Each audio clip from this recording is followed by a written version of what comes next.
Translation purport by His Divine Grace A.C. Bhaktivedanta Swami Srila Prabhupada Ki Jai. Translation.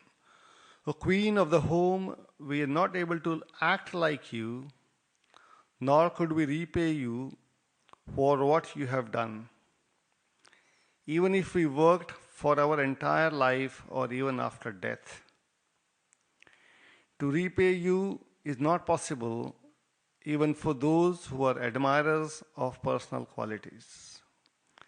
I better not ask everyone to repeat. Not everyone is a grasta here. Purport. So such glorification of a woman by her husband indicates that he is henpecked or talking lightly in joke. Kashyapa meant that householders living with wives enjoy the heavenly blessings of sense enjoyment and at the same time have no fear of going down to hell. The man in the renounced order of life has no wife and may be driven by sex desires to seek another woman or another's wife and thus go to hell. In other words, the so-called man of the renounced order who has left his house and wife goes to hell if he again desires sexual pleasure, knowingly or unknowingly. In that way, the householders are on the side of safety. Therefore, husbands as a class cannot repay their debt to women either in this life or in the next. Even if they engage themselves repaying the women throughout their whole lives, it is still not possible. Not all husbands are as able to appreciate the good qualities of their wives. But even though one is able to appreciate these qualities, it is still not possible to repay the debt to the wife.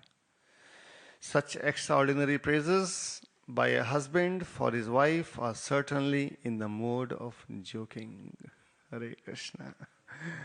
Om Ajnanatimidandhasya Jnananjana Shalakaya Chakshurun Militam Yena Tasmai Shri Guruve Namaha Shri Chaitanya Manobhishtam Sthapitam Yena Bhutale Swayam Rupa Kadamayam Dadati Swapadantikam Vandeham Shri Guru Shri Yuta Padakamalam Shri Guru Vaishnavamsha Shri Rupam Sagrajatam Sahagana Raghunathanvitam Tam Sajivam Sadvaitam Savadhutam Parijana Sahitam Krishna Chaitanya Devam Shri Radha Krishna Padan Sahagana Lalita Shri Vishakhan Vitamsya He Krishna Karuna Sindhu Dina Bandho Jagatpate Gopesha Gopika Kanta Radha Kanta Namastute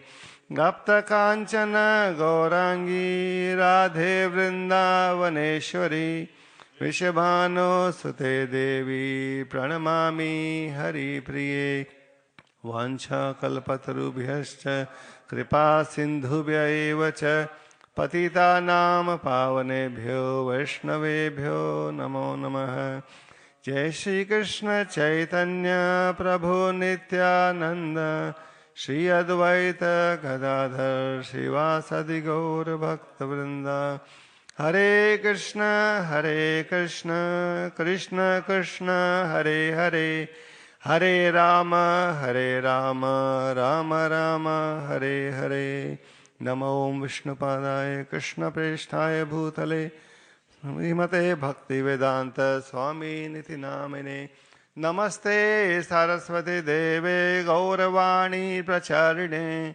Nirvishesha Sunyavadi Paschatya Desha Tarine Mukam Karoti Vachalam Pangam Langite Girim Yat Kripatamaham Vande Shri Guru Dina Taranam Paramananda Maham Shri Chaitanya. Hare Krishna, thank you so much devotees for being here today. Blessings of His Holiness Keshav Swami Maharaj.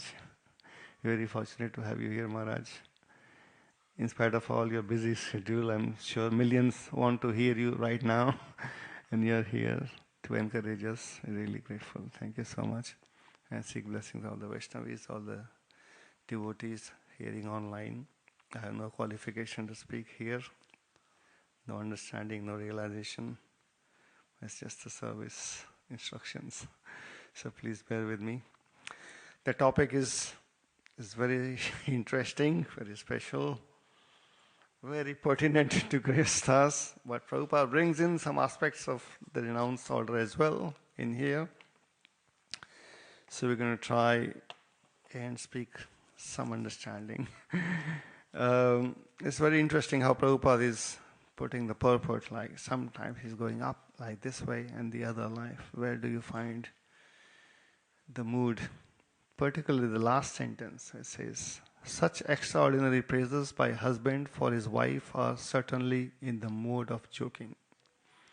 I see that two ways actually. One is certainly it's a joke that wife need to be appreciated. The other aspect that I see is actually it is a joke. The husband with such male ego can never appreciate the wives. This is the other aspect I was thinking. I'm sure that's what applies to most of us. We're not able to appreciate what we get. Yeah. Okay, so this is about husband and wife being appreciated, wife has approached. So there's a conversation between Yudhishthira and Yaksha in the one Parva Mahabharata. There's a lot at stake there. Yudhishthira Maharaj being questioned. There are some other questions also we discuss most often, but one question that was interesting is Yudhishthira Maharaj is asked, who is the friend of a householder? And the answer from Yudhishthira Maharaj is that a householder's friend is his wife, Mita. Mitra. Say Mita trayate iti Mitra. So one who helps the husband to face the difficult situation, difficult times. He is or she is the best friend. And we've seen that how Draupadi, accompanied the Pandavas. It was so very austere, very hard. Similarly, Mother Sita accompanied Lord Ram. It was not easy. So this is a very elevated talk here. And one of the ashramas, 4 ashram, Brahmachari, Grihastha, Vanaprastha and Sannyas. The Grihastha ashram is the ashram that's supposed to maintain all the other ashrams because the Grihastha need to go out, make some Lakshmi and donate to a temple, maintain a temple so that the preaching mission, the movement can carry on. So what's happening in this chapter so far? Vidur is not satisfied. So in the previous chapter we discussed about Varahdev's, Shweta Varahdev's pastime. And Vidur wanted to still hear more because there is more to it, because the nature of devotees want to know more and more, dig more, more details. So he makes a plea to his teacher, Maitreya, please tell me more, because I've heard that there was another incarnation with Varahadev. In that incarnation he killed Hiranyaksha. Please tell me more about that. For Shweta Varahadev. Yeah.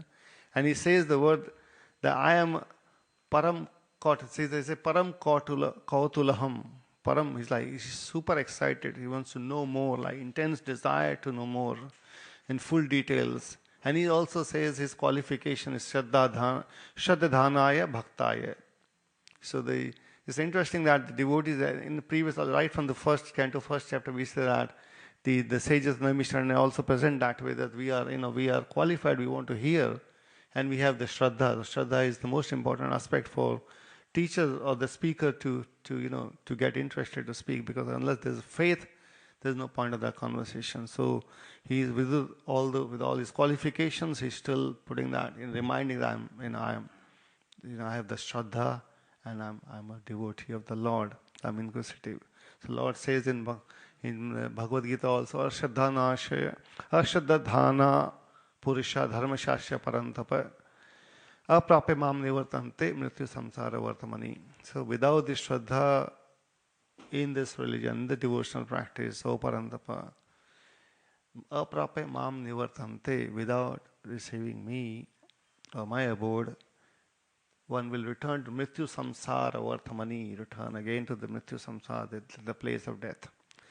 So Maitreya glorifies him with that and says, you absolutely, you asked such a wonderful question. The topic of incarnation of the Lord is the source of liberation for all those destined to death and the cycle of birth and death. So hearing the incarnation, the topics of the incarnation of the Lord liberates one from this cycle of material birth and death. So that's such qualification. And about the characters here, we got Diti and Kashyapa. Diti is daughter of Daksha, and this is happening in Chakshusha Manvantara. The previous incarnation was in the Swayambhu Manvantara. This is Chakshusha. And at that time, Daksha is born, he had to take a rebirth, because we remember that there was a pastime with Lord Shiva, where, he had to give up his body. Previously, he was given a head of a goat, and then he gave up his body. And Daksha had 13 daughters, maybe more, I can't remember. So, but he gave 13 daughters to Kashyapa Rishi. And Diti was now making a presentation to her husband that she gives a few reasons. She is now, afflicted by lust. But the lust is not just lust, she desires of a child, which is bona fide. So 4 regulated principles. Yeah, the 4th illegitimate sex is illegitimate, is where it's not for the birth of a child. So she's in that way, otherwise legitimate. So she gives a few reasons, which is interesting to see why. Because this is the thing, we make a presentation, make a request to someone, we have to say, justify why do we ask for what we are asking for. So this is the culture. So she makes a presentation, he says, well, that's a few things we can't. She's seeing that presence of her husband, presence of her husband means, she has a, valid desire. And husband's duty is to be kind to her because she's dependent on her husband. And she's legitimate. All her wives already have a child or more. She does not have a child, so she's feeling deprived. She does not have the opulence that other mothers have. Mothers' most, cherished opulence is the child, because mothers look after the child so much. So much the attachment is to the child and nourishment for the child. And this will also, because Kashyapa, remember Kashyapa is the Prajapati, the job profile of a Prajapati is to procreate. Every Manvantara you have Prajapatis coming up, they need to procreate for the souls to come take birth. And human body is particularly facilitating the opportunity to hear Krishna Katha, to get out of this cycle. So it's very important service that Kashyapa could do if he could procreate more children. And all the daughters were not just been picked up randomly. They all chose Kashyapa as their husband, and they've been faithful. So she's making all these different arguments. And the aspect about this, this is the modern time. I don't know how much of you are aware, but I know quite a few of my own relatives, young people, they marry very late. So we have the Prabhupada has given 25 years of brahmachari, 25 years of grahastha, then vanaprastha and sannyas. But today's time, at least I know so many of my young nephews, nieces, first of all, don't want to marry. And if they marry, don't want to have children. Why? Where is the time? There is no time. The life is so busy. If you have to go to work, go to city, make some Lakshmi, pay the bills, mortgage, and then it's a lot of responsibility. So that's where the problem lies, because city life means just working like Shudras. It's interesting that in the path of the 4 ashramas, 4 varnas, it was only the Shudras who were dependent on others, right? So Brahmanas would not, they would be given charity by the other varna because they're giving something. They're giving education. Kshatriya would not beg around, and Vaishya surely would not beg around, and they know how to earn the money. So it was only the Shudras. So now today we see the majority of the population is just ended up with Shudras coming to the city, because There is no other way to live. People have forgotten farming, forgotten taking care of cows in the past. I remember my own grandfather, and I may probably speak so many times the same thing. It's so much. Like he had 9 children, 11 acres of land, 2 cows, 2 goats, and he raised all his children, worked alone. He was the only child of his father. And no problem. Even then, at 5 p.m., they would all get together in a village temple and they would have kirtan every night, 2 hours, 3 hours. This was the time in the village. And he lived 96, no problem. Flat stomach, no belly, no gym, nothing. So this was the life, life of this city life. Now there's no time for anyone to have any family. So how will it work? How will the whole problem of, the Arjuna was raising to Krishna, like what will happen? There will be Varna Shankara, there won't be any Shraddha, Pindodaka, nothing will happen. How will the future take place? If there is no, because the duty of a father actually serves his pitris, like his previous generation, by producing a son. Because son can only do the Shraddha of the 3 generation or 7 generation used to be. So that they can get the Pindaka, they can get, liberated. But if that doesn't happen, today's time, what to speak now? We can see all these things happening. So it was quite an important aspect that, Kashyapa is being requested to have more child. And the plea, and the last thing she says, anyone who is in distress, the plea should never go in vain. So there's almost like, I'm talking of the first chapter, Arjuna Vishad Yoga, isn't it? Like what? If all those arguments were given and Krishna said, okay, hang on, actually, you're right. Just stop this war, go to forest, then the dharma will not take place. But Kashyapa is described in this chapter as, Kripana, and this was the same situation of Arjuna, but he took shelter of his, his Supreme Lord and his teacher at the time, Karpane Dosho Pratasabhava. So, in response, well, this is Bhagavatam, so I'm just trying to say why it was. So, Kashyapa was weak-minded, that's what is explained here, and he's not able to use strong words to dissuade his wife. And he's now kind of half-hearted here and there. The time is Sandhya. Sandhya is the important time, it's very important. He just offered his oblations and he was in meditation. This is not time to unite for procreation. We talk about a little bit of samskara, the 16 samskaras, and the particular rules and regulations to be followed. And but the approach was incorrect at the incorrect time. But he don't know what to do, so he's trying to buy some more time. So he started to give back some more arguments. Okay, so he starts to say, okay, the best way if he's now taking this approach of, okay, I will try to buy some more time, glorify what she's doing. So he starts to again put some more arguments. Who else but the wives are enabler of perfection of 3 purushartha, dharma, artha, kama, moksha. So in the other ashram, there's only possibility of dharma and moksha. There is no artha, kama. There's no all the 4 purusharthas cannot take place. So and without the help of wife, all these purusharthas cannot be completed.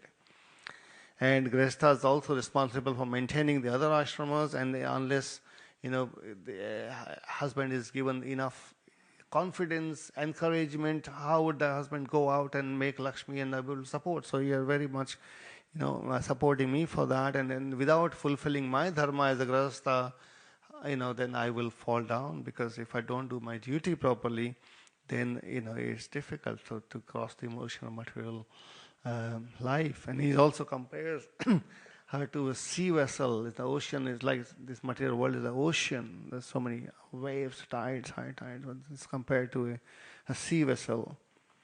And then she also says, so other half and this, that. A man is, cannot move without anxiety. The other thing is, men have to travel around different places to make Lakshmi.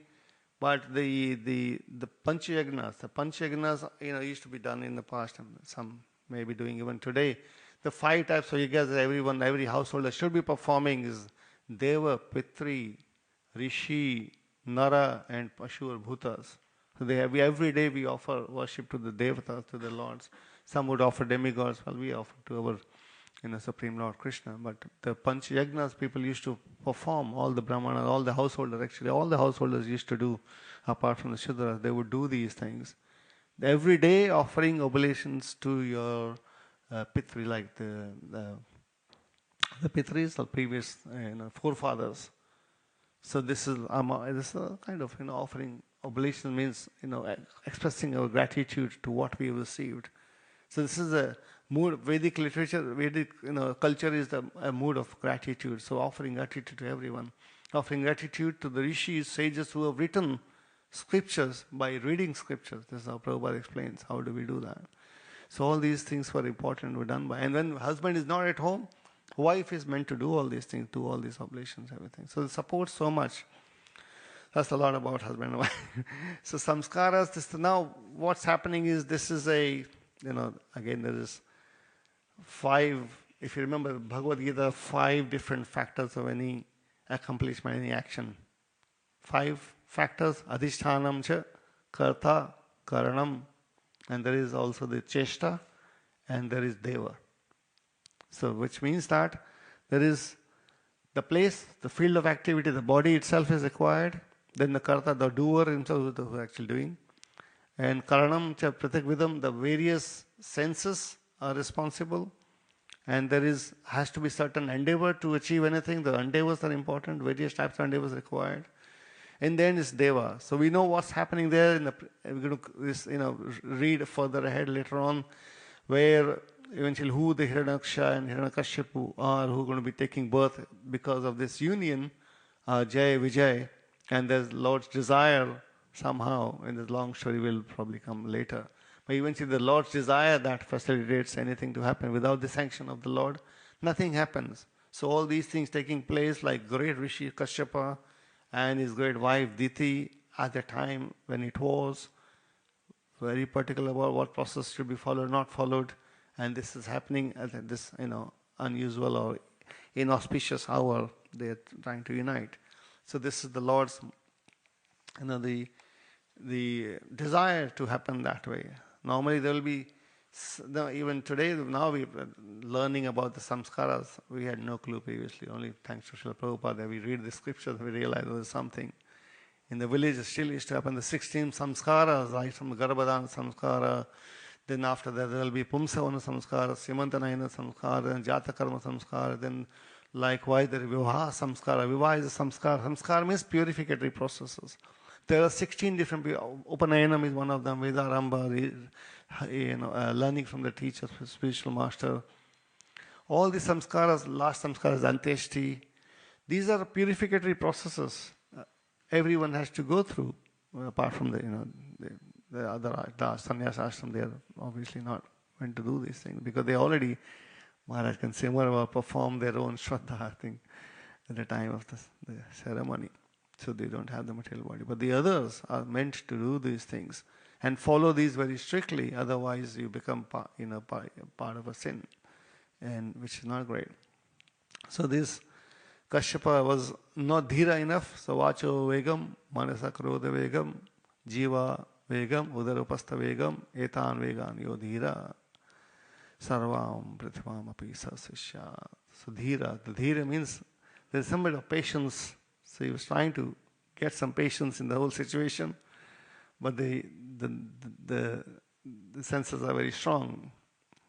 So it's difficult. So how do we actually, I was thinking, how do we probably discuss this as part of the big group is this jiva vegam, udarupastha vegam. So this, the jiva is, so the first 3 are vacho vegam, so the speech has to be controlled, regulated, speak what is required, Krishna Katha best.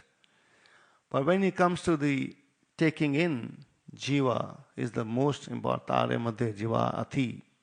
Yeah? Ati is the most, of all this, of the senses, jiva is the most difficult to control. Tara madhe, Jadendriya tahe ko tare madhe jivati. Ati, Maharaj said about Ati. What is that? Ati mahatamaha. Beautiful. So there is Uttama, there is Uttamatara, and there is Uttamatamaha. So what is the best? Uttama, best is to take Krishna Prasad only. And there is so much about this, the consciousness is affected because for devotees, well, they say that the sense gratification devotees are allowed is Krishna Prasad. So, but then Prasad is difficult. The people going out and preaching is even more difficult, doing house programs, you go there, you don't know how, with what consciousness the Prasad is prepared, but that's austerity. Prabhupada said that's austerity. We go out, do programs, particularly, devotees living in a temple and getting only the Krishna Prasad, is austerity to do that. And consciousness of food is so important for everyone that we can experience people like us who go out and do the other things, go to work. We have to be so conscious that what we take in affects our consciousness so much. I was thinking about the story that it's so subtle, and we can experience it if we pay a little bit of more attention to what's happening to the thought process, to the consciousness as to what we have done or what we've eaten previously. It does affect a lot. And there's this pastime of Chota Haridas within Chaitanya Mahaprabhu's pastime. So this is like, first time when I read that, I thought this is the fine subtlety of what devotees like Mahaprabhu can pick up. The others, we have just a lesson for us to understand what that really happened there. So Chota Haridas, he was a brahmachari. He was asked to beg a specific type of rice, and that was only available at one place. So he goes out to beg, and there is some subtlety, very subtle gestures exchanged there. So he brings the rice, white rice, and it's cooked by Bhagwan Acharya, and Mahaprabhu eats it and says, "Where did you get this rice from? Who got this rice?" And says, "That was Chota Haridas." And Mahaprabhu says, "Okay, I don't want to see him again." Now just imagine that he only went to beg the rice. When that exchange of begging rice, there is a slight contamination of consciousness. Very slight. It's really literally very slight. That gets into the consciousness, the cooking, and like the raw. What to speak of the when the cooked prasad, someone's cooking is so important. That it's cooked by the devotees, cooked in the right consciousness for devotees to take in. Well, it's difficult. We have to eat out. Again, there is good. Like, okay, we are vegetarian, no meat eating. That's the vow I've taken. So now, okay, I will eat in not going to pure vegetarian restaurants. Okay, fine, was not great. There was the higher than that, at least is only eating Krishna Prasad, and the highest than is only cooked by the right consciousness. So that's the highest.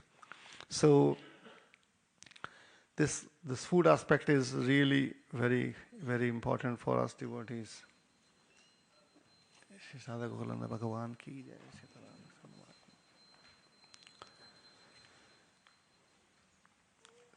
So,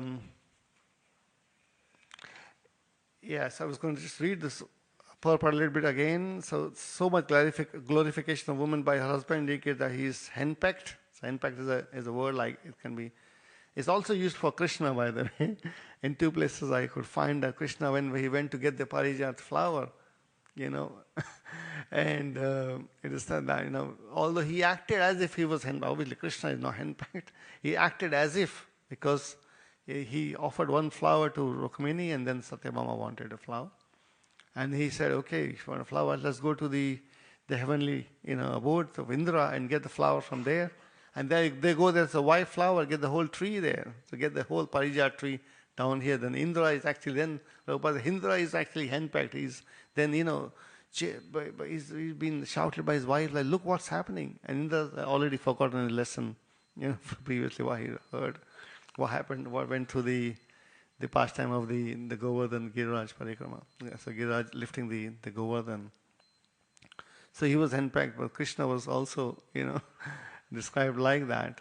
And Lord Ram was, mentioned as henpecked because he was looking for his wife. So the Lord obviously is not henpecked, but here Kashyapa seems to be henpecked. Literally, I was trying to understand what does it mean, like hen are pecking constantly, the nagging. It's like a nagging wife is called what's, and because there's so much nagging, the husband gives in. Okay, whatever you say, I'll just do that. That's what impact. So Kashyapa men, the householders living with wives enjoy the heavenly blessing. The man in the downtown of life has no wife, so that's already so that this is the fall. This is what happens. We've seen that the fall of Grahastha is a silent fall. Within the four walls, nobody can see that. But if the Grahasthas follow the processes, eat the rightly consciousness, eat the prasadam cooked with the right consciousness, there is protection for the husbands. So, yeah, I don't know what else, maybe say 20, maybe we can get some more thoughts. And Maharaj, I mean, this is what aspects, I don't know what to cover in this. I think, if anything you would like to add or... Hare Krishna. Haribo. No, thank you, Prabhu. I just wanted to ask a question, maybe something you said before. You were talking about farming and the complexity of life and things like that, and then you were discussing about your family background. I'm just wondering if you could share something about most of us, we grow up in an urban culture. We have no, I speak for myself at least, like no real contact with that kind of life of, agriculture, farming, and yet we know that that's such an encouraged thing and that's so important for the future. How much do you think it's possible for those who have grown up in like urban culture to really be able to change and like embrace that kind of simplicity? Do you think, like from your experience, also you're on the farm, so how much do you think that we can actually, especially those who grew up in urban culture, how much we can actually embrace that and simplicity and all of that? Yeah, thank you. So actually, the question is how much can someone grown in city, embrace this simple living, farming, which is encouraged. Srila Prabhupada wanted all our temples to be self-sustained, grow your own food, and cook what you have grown, offer what you have cooked. That was Prabhupada's mission. How much Prabhupada wanted this to happen, like all the big places, the moment ISKCON was a little bit, established, first project was New Vrindavan. So how much he wanted New Vrindavan to establish. So how does it work for people who are not exposed to this? I can share my experience, Maharaj, and then because we do some programs at the farm here in Bhaktivedanta Manor, we have New Gokul Farm.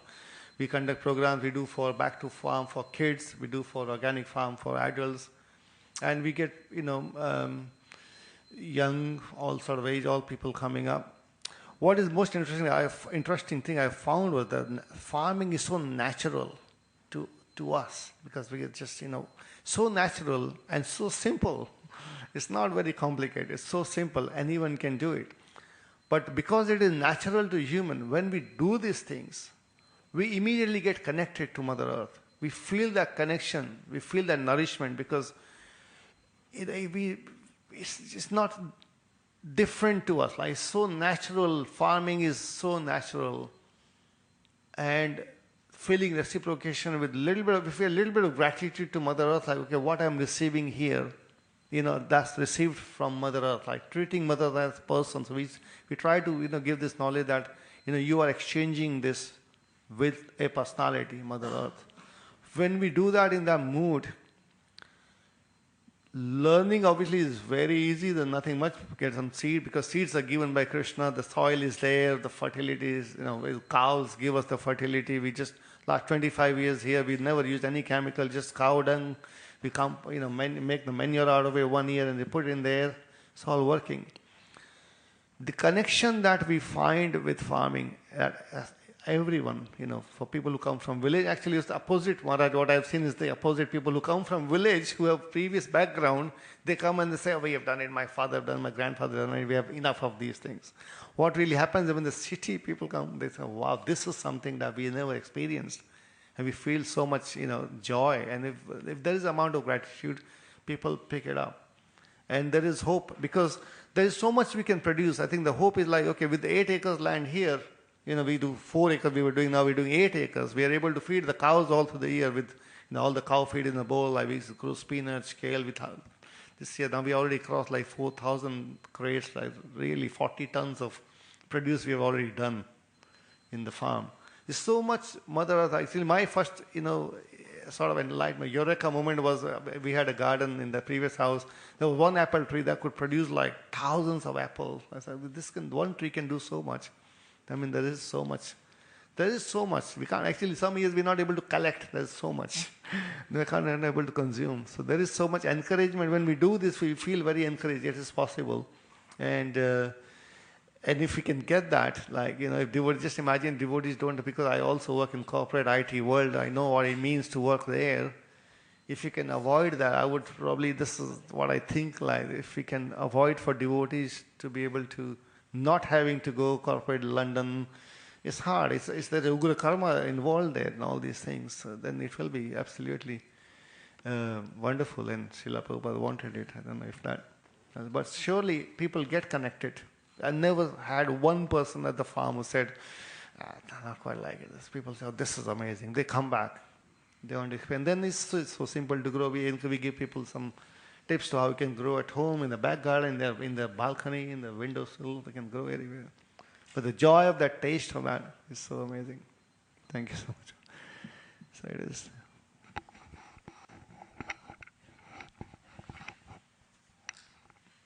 Any other? Thank you so much. Thank you so much, Maharaj. Thank you so much, devotees. Granthara Srimad Bhagavatam ki jai. Srila Prabhupada ki jai.